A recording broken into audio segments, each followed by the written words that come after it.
ये अखंड ज्योति है वही मार्च 21 की है, 2021 की है। इसमें है एक देव ऋषि नारद, छोटा सा फिक्रा, छोटी छोटी कहानी। देव ऋषि नारद और ऋषि अंगीरा जा रहे थे। राह में उनकी दृष्टि एक मिठाई की दुकान पर पड़ी। दुकान के समीप ही जूठी पत्तलों का ढेर लगा था। उन्हें खाने के लिए जैसे एक कुत्ता समीप आता, वैसे ही दुकान का मालिक उसको जोर से डंडा मारता। डंडा खाकर कुत्ता चीखता हुआ वहाँ से चला जाता। यह दृश्य देखकर देव ऋषि को हंसी आ गई। ऋषि अंगीरा ने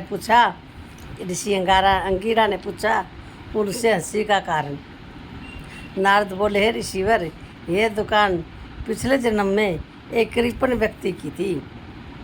उसने बहुत सारे धन को उपार्जन किया, पर दूसरों को उतना ही कष्ट भी दिया। जो पहले कृपण व्यक्ति की दुकान थी या पहले पिछले जन्म में उसने बहुत सारा धन इकट्ठा किया, लेकिन दूसरों को उतना ही कष्ट दिया। दूसरों को कष्ट दे देकर धन इकट्ठा कर लिया और उसकी दुकान थी। इस जन्म में वह कुत्ता बनकर पैदा हुआ, वही जिसने दुकान बनाई थी पिछले जन्म में, और वो कुत्ता बनकर पैदा हुआ। और दुकान का मालिक उसी का पुत्र है, जिसके लिए उसने सारा धन संग्रह किया, और वो इसको डंडे मार रहा। जूठन भी नहीं खाने देता इसको।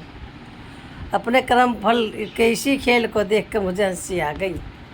मनुष्य अपने शुभ एवं अशुभ कर्मों का फल अवश्य पाता है, चाहे इसके लिए जन्म जन्मांतरों की यात्रा क्यों न करनी पड़े।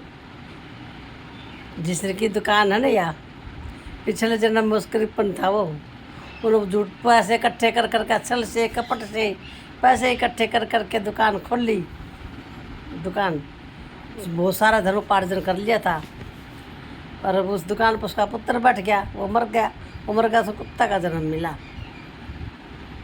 वो कुत्ता जुट्ठी पतले में मुँह मार खाता रहा, तो उसका बेटा उसको डंडा मार के भगा देता है।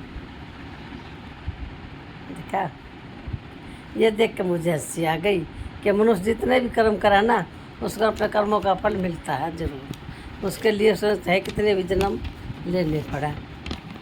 इसलिए भैया हमको है ना अच्छे कर्म करने चाहिए, बुरे कर्म नहीं करने चाहिए। जैसे इसका हल हुआ, ऐसा हमारा भी हो सकता है।